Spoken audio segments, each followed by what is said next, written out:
Primer libro de Samuel, capítulo 18, el verso 6, dice: Saúl tiene celos de David.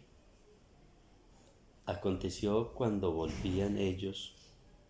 David volvió de matar al filisteo, salieron las mujeres de todas las ciudades de Israel, cantando y danzando para recibir al rey Saúl, con panderos, con cánticos de alegría y con instrumentos de música. Y cantaban las mujeres que danzaban y decían: Saúl hirió a miles y David a sus 10,000. Y se enojó Saúl en gran manera y le desagradó este dicho, y dijo: a David dieron 10,000 y a mí 1,000. No le falta más que el rey. Y desde aquel día Saúl no miró con buenos ojos a David. Bueno, quiero hoy así brevemente tocar dos punticos para nosotros como familia. Una es hablar como nosotros como padres y la otra los hijos. Este verso que he leído nos dice que viene David de una victoria. Había acabado de matar a un gigante que se llamaba Goliat. Y bueno, salen a recibirle con danzas y el cántico fue muy diciente porque le acreditaron créditos o méritos que de pronto el rey Saúl en su momento no los tenía. Pues le dicen que Saúl había matado o herido a miles, pero David le pusieron 10,000. Y es aquí donde quisiera hacerles una pregunta. En la palabra de Dios hemos escuchado mensajes, hemos leído de la historia de David, de un joven que la Biblia enseña que tuvo muchos enemigos. Podríamos hablar cuando estuvo como pastor de ovejas, ¿cierto? Que se enfrentó a un león y parece ser que la manera en que lo venció fue con sus manos. Cuando se enfrentó al oso, un enemigo, imagínate, enemigos que no tienen una fuerza descomunal, no humana, porque no es un animal feroz, un animal salvaje, y la Biblia muestra que David venció a sus enemigos. David fue un hombre que venció a los filisteos, y no solamente venció muchas veces a los filisteos, sino que venció a su mejor soldado, el más grande, el más gigante, el que nadie tenía la forma de vencerlo. Y en este caso lo venció con una piedra y una honda, ¿sí? Pero quisiera preguntarles, ¿qué creen ustedes que cuál fue el enemigo más difícil para David? El enemigo más difícil que él dijo: este yo no sé cómo vencerlo. Yo no tengo la herramienta, no tengo la forma. He vencido al león, he vencido al oso, he vencido al filisteo, al gigante. He vencido muchas veces a los enemigos de Israel, los he combatido, han huido, les he dado victorias, pero a este no sé cómo lo voy a vencer. Saúl, porque también Saúl fue uno. Saúl, su propio amigo, se convirtió en su enemigo porque procuraba matarlo. ¿Cuál creen? Por eso les pongo en contexto. ¿Cuál creen que fue el enemigo más difícil? Goliat, Saúl, su propio amigo, los animales, el oso, el león, su carne. Por ejemplo, Saúl, a pesar de que le trataba de matarlo y todo eso, pero David lo estimaba y David tenía agradecimiento hacia él. Y si David hubiera querido deshacerse de Saúl, lo hacía en cualquier momento, pero antes David procuraba el bien de Saúl. Pero ya en otros momentos, en ciertas batallas personales de él consigo mismo, se dejó vencer. Entonces, ese propio yo, pues considero yo que fue el enemigo más difícil de vencer para él. Su propio ego, sus propias tentaciones, su propia debilidad. Concupiscencia. Su propia debilidad, eso. Es que siempre se ha dicho, el enemigo más poderoso que tiene usted es usted mismo. O sea, usted mismo se entierra o usted mismo sale a flote con sus pensamientos, con todo lo que usted se permite o no se permite. Usted mismo es su propio enemigo. Entonces, ¿con quién tiene que luchar usted? Usted tiene que luchar es contra usted mismo, contra sus propios pensamientos, contra sus propios sentimientos, contra sus propias emociones, contra sus mismos estados de ánimo. Es contra usted mismo que usted tiene que pelear todos los días. Uno de nuestros enemigos más grandes somos nosotros mismos. Pero David encontró, por ejemplo, si hablamos de Saúl, un enemigo al cual él aprecia que es su amigo, porque David consideraba a Saúl su amigo, su suegro, era su suegro. ¿Cómo enfrentar a un enemigo que es mi amigo y es mi suegro? ¿Sí me entiendes? Pero David encontró la forma. Porque no solamente fue cuidarlo, sino que en la palabra muestra un contexto que por allá Saúl estaba buscando a David en una cueva y David encontró al rey solo. Y esa era la oportunidad para David a ver si aprovechaba y hasta aquí llegó este enemigo. Pero el método que David encontró fue: voy a cortarle un pedazo de su túnica, de su capa, y luego me le voy a parar al frente y dejar su vida en mis manos. Y para mí su vida fue de grande estima a mis ojos.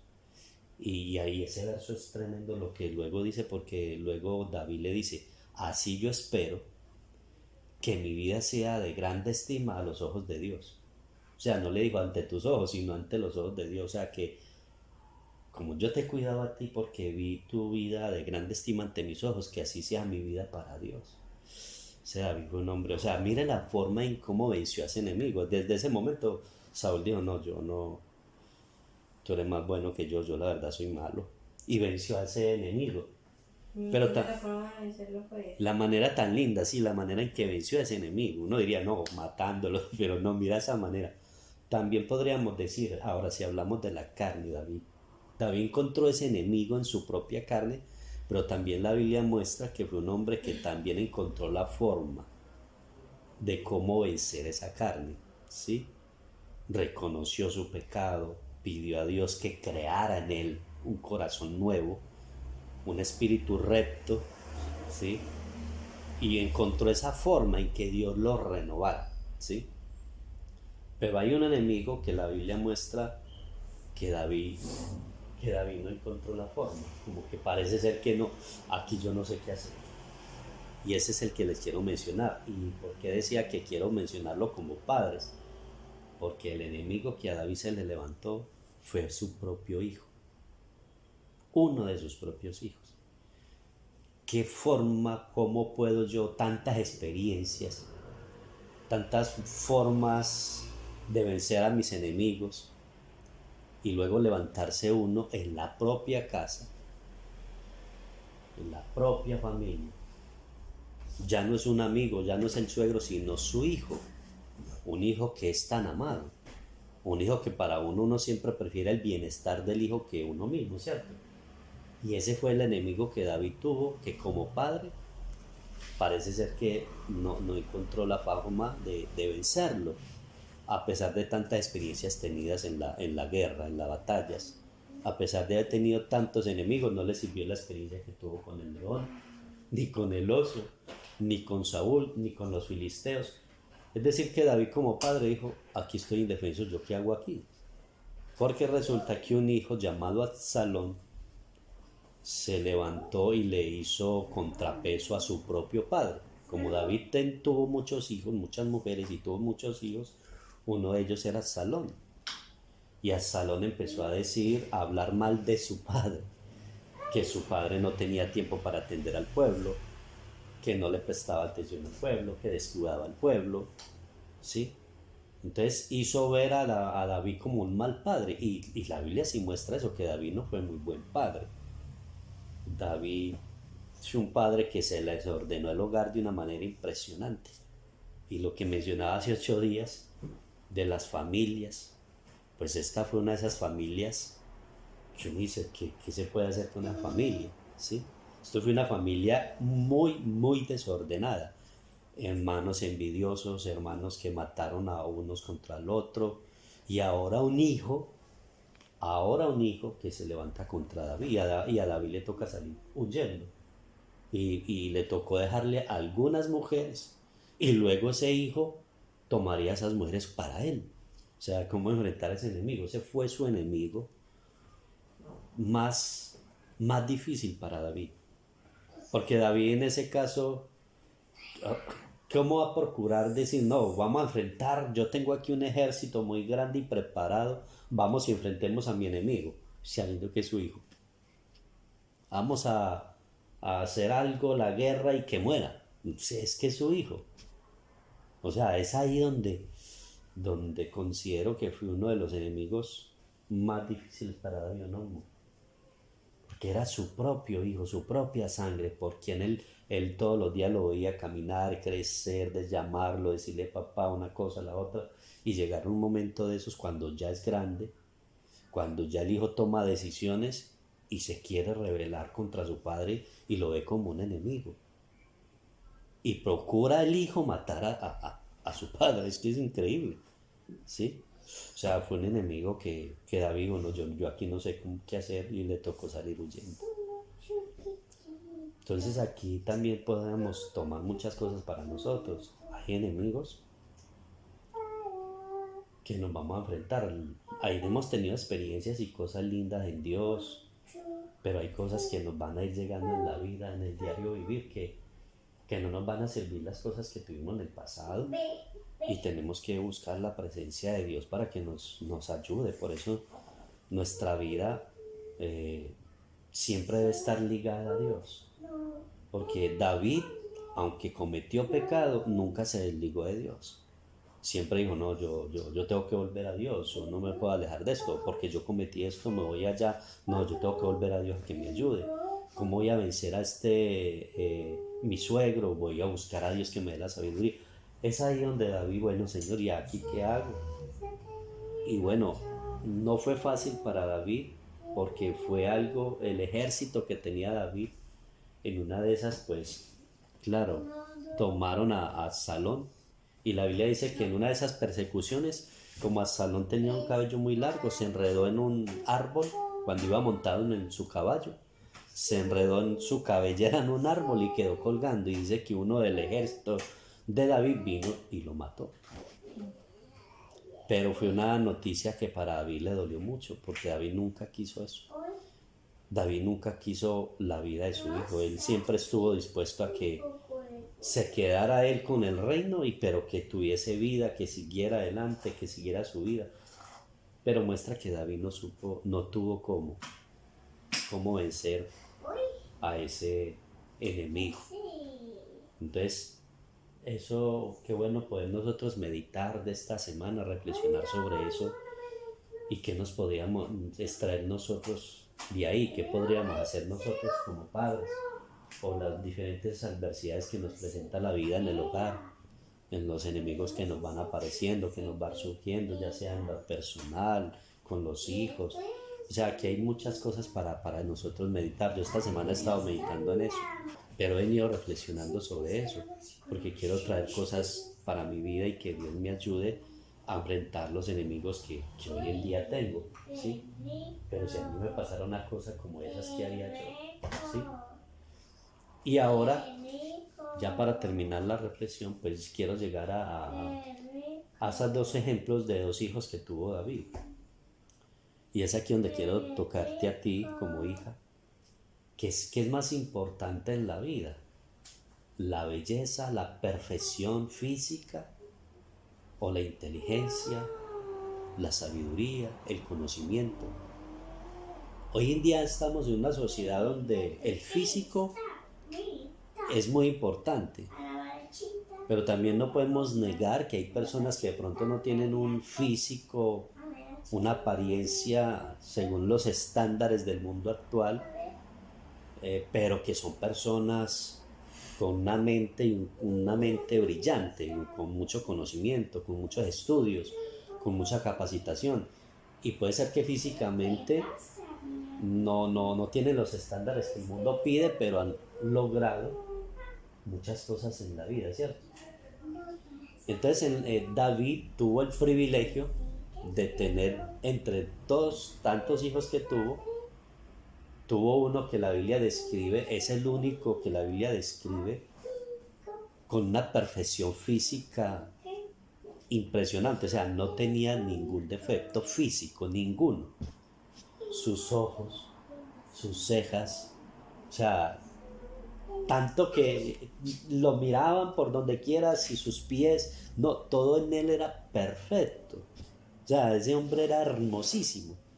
Ese hombre, podríamos decir, ese joven tiene un futuro por delante. Es que es perfecto, físicamente es muy, muy perfecto. O sea, es hermoso. Cuando uno lo ve, se agrada de mirarlo, quiere mirar. Yo creo que cualquier programa de televisión, cualquier cosa de estas de agencias de modelajes y todas esas cosas, pues lo quieren tener y que represente sus marcas, porque es que es el sello de la perfección hablándolo físicamente.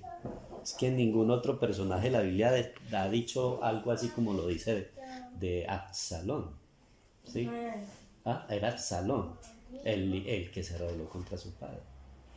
Entonces Absalón, podríamos decir, Absalón puede alcanzar la fama, puede alcanzar el reconocimiento por su físico, por los estándares que el mundo pone, ¿cierto? Pero vemos que cuál fue el fin o cuál fue el resultado. Pudo lograr muchas cosas como hijo porque tenía una belleza impresionante, pero se dejó llevar por la ambición, se dejó llevar por su apariencia, porque quiso sobresalir sobre otros, aunque ya físicamente lo era, pero dijo, es que yo con mi físico no voy a lograr mucho, entonces yo tengo que pasar por encima y quiero ser el rey porque yo lo he determinado, yo quiero ser el rey, y por eso se levantó contra su padre. O sea, no esperó, no se dejó asesorar, no pidió ayuda, no, el hombre dijo, no, es que no hay nadie como yo, por su físico, por su apariencia, ¿sí? Donde quiera que él iba, o sea, todo el mundo se quedaba admirado, anonadado, lo alababan. Imagínense cuántas pretendientes tenía, ¿no? Aparte era el hijo del rey, pero él no se conformó con eso. Entonces mire que uno a veces se menosprecia y dice, es que yo no soy como tan bello, como tan hermoso. Y mire que a veces la belleza o puede ser beneficiosa, como puede ser mal si nosotros no sabemos llevarla. Alguna vez le escuché a alguien que le decía a una chica, usted es una mujer muy hermosa, pero tienes un problema, y es que esa belleza te puede traer consecuencias si no la sabes administrar, si no la sabes llevar. Por eso es que la Biblia dice que el joven se debe acordar en su juventud, en otras palabras es eso, ¿cierto, amor? Cuando esté hermoso, cuando esté en esa vida de la flor, cuando está floreciendo en esa juventud, porque luego vienen días malos, y si tú no te acordaste de tu creador, sino que solo te dejaste llevar por tu apariencia, pues vas a envejecer. O sea, no te vas a quedar así. Absalón no se iba a quedar así, aunque era el hombre más perfecto. Pero esta semana miraba a un actor de cine y Johnny Depp, y lo mostraban a la edad de 16 años, y lo mostraron cada año, y yo me quedé detallándolo, y cada año se veía más hermoso, más hermoso, más hermoso, y envejeció, pero no tiene la misma belleza. O sea, sí sigue siendo un hombre, podemos decir, sí, hermoso para tener una buena vejez, ¿cierto? Físicamente, pero ya no tiene el estándar de belleza que tenía más joven, aunque parece ser que fue escalando y se ve poniendo como más hermoso, como con los rasgos físicos le mejoraron, pero ya en ese momento no tiene la misma belleza. Porque ya, quiera o no quiera, así se haga cirugías, así se opere, eso se va acabando. Entonces, por eso es que también la palabra dice que todo es vanidad. O sea, todo es una vana ilusión. De lo que hoy nosotros nos jactamos, mañana no lo vamos a tener. ¿Sí? Entonces luego también muestra la palabra a un hijo, que no lo describe como un hijo hermoso. La Biblia nunca dice que Salomón fue un hombre hermoso. No, el perfecto era Absalón. El hermoso era Absalón. El más llamativo de todos los hijos era Absalón. Pero que tuvo Salomón.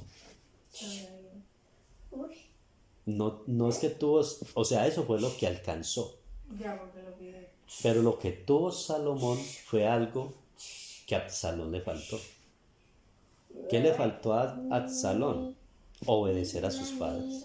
Porque en una de esas David le dijo, mire, vea, yo muchas veces he hecho malo. Cuando uno peca se olvida de Dios.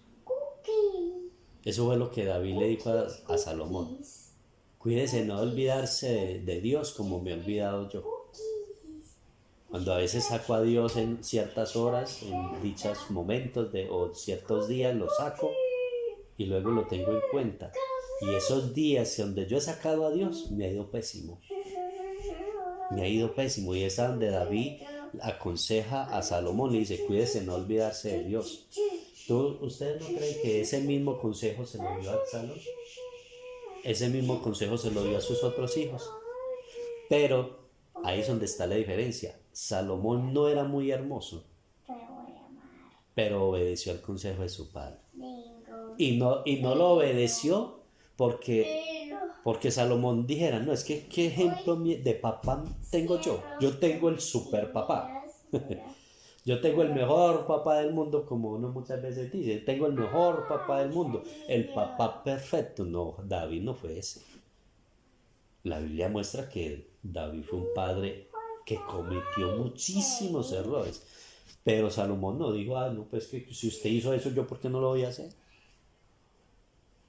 Obedeció y dijo, no, es que la experiencia que él ha tenido, sus fracasos, sus derrotas, por eso me puede aconsejar. Entonces, como él me está aconsejando, entonces yo voy a tomar ese consejo. Y por eso fue que le dijo, David fue quien le dijo, vea, ante todas las cosas adquiera sabiduría. Porque luego Salomón es el que escribe los proverbios y él dice, vea, mi padre me dijo, o sea, mire que sí obedeció el consejo. Dice, mi padre una vez me dijo, hijo, ante todo adquiere sabiduría. Ante todas tus posesiones adquiere sabiduría. ¿Por qué le pidió a Dios sabiduría? Porque recordó que su padre le dijo, ante todo, adquiera sabiduría. La sabiduría te va a dar cosas que no te va a dar la belleza física. La sabiduría te va a dar muchas cosas que yo no tuve.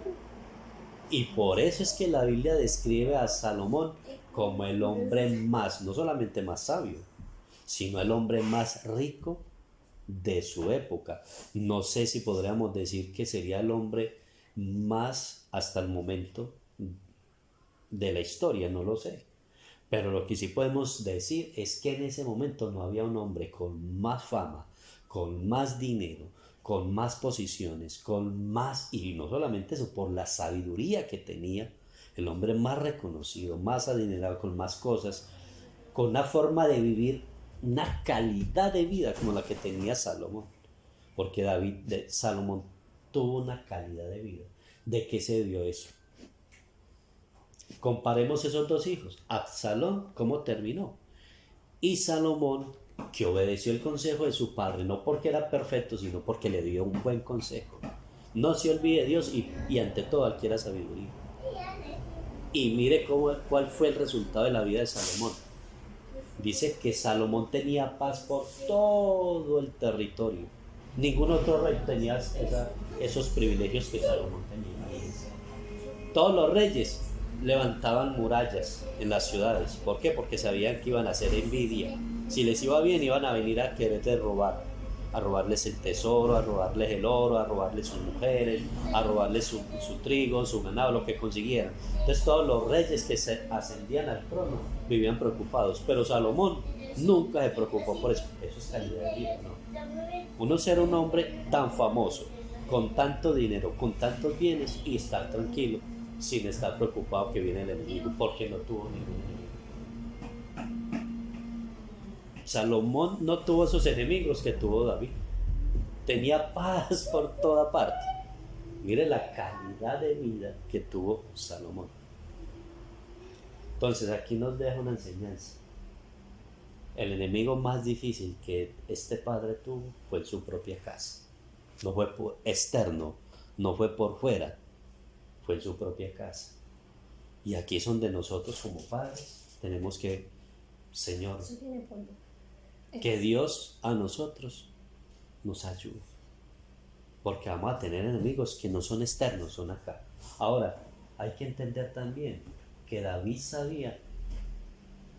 Es que en el Nuevo Testamento, por ejemplo, dice que nosotros no tenemos enemigos que son de carne. O sea, es que el enemigo de David en sí no fue Absalón. Era quien había entrado a querer dominar a Absalón. Entonces la Biblia dice, nuestra lucha no es contra mi hijo, mi papá, mi esposo, mi esposa, sino contra espíritus. Entonces ahí es donde nosotros tenemos que saber que yo no soy el enemigo tuyo, tú no eres mi enemiga. Tenemos un enemigo que no es de carne ni sangre y no lo podemos vencer con armas materiales, sino con la que Dios nos ha puesto: la oración, la palabra, ¿cierto? La constancia. Entonces aquí esto nos muestra, no es hablando mal ni criticando, no, oración, la palabra de Dios. Y ahora terminar entonces con lo de los hijos. Uno que tuvo su belleza, pero se dejó llevar, fue vanidoso, quiso alcanzar, pasando por encima de los demás, inclusive de su propio padre, si tuviese que matarlo con tal de lograr su objetivo, porque ya su belleza le decía, usted es el único, como usted no hay nadie, súbase a que usted lo merece. Y terminó muy mal. Su propia belleza lo llevó al fracaso, porque su cabellera, la que tanto se jactaba, que la Biblia dice que se la cortaba cada año, pero dice la Biblia entra en el detalle donde dice que pesaba o sea, da el detalle, en detalle cuánto era el peso de su cabellera, o sea que era una cabellera bastante, sí, o sea, abundante. O sea, yo creo que hasta el momento no ha existido uno quizás como él. No es que no lo ha existido, porque la Biblia entra en mucho detalle acerca de eso. Pero esa propia belleza, esa propia cabellera, esa fue la que lo llevó al fracaso. Terminó por haber colgado de un árbol y otro vino y lo terminó de matar. ¿Sí? Pero otro que vio los errores de su familia, vio cómo un hermano se levantaba y violó a su propia hermana y luego este vino y mató al otro hermano y lo emborrachó y lo mató. Vio todo eso, vio a su padre, sabía que su padre había mandado matar al que era el esposo de su madre. O sea, mire, uno podría decir que Salomón tuvo mucho para decir, hombre, este me va a venir a dar un consejo a mí cuando mire todo lo que ha hecho, no. ¿Cierto? Pero Salomón fue un hombre que dijo, lo que él me está diciendo es verdad, no me voy a olvidar de Dios. Y voy a pedirle a Dios que me dé sabiduría. Y Dios le dio la sabiduría y lo hizo el rey más grande de todos los tiempos. Aparte, claro está, del Señor Jesús. Entonces, mi amor, que valga la pena mencionarte ante todo al que era sabiduría y no sea parte del consejo de su madre ni de su padre. Nunca se olvide de Dios, siempre téngalo presente y salga adelante, estudie, capacítese, cada día se esmérese más, cada día esfuércese más por usted misma para que tenga una calidad de vida. Pero si tú estudias, si adquieres inteligencia, conocimiento, adquieres sabiduría, te logras salir adelante, mi amor, créeme lo que vas a tener una mejor calidad de vida. Pero ante todo, siempre en Dios, primer lugar. Y luego pon tus estudios, pon tu vida y verás que Dios te recompensará.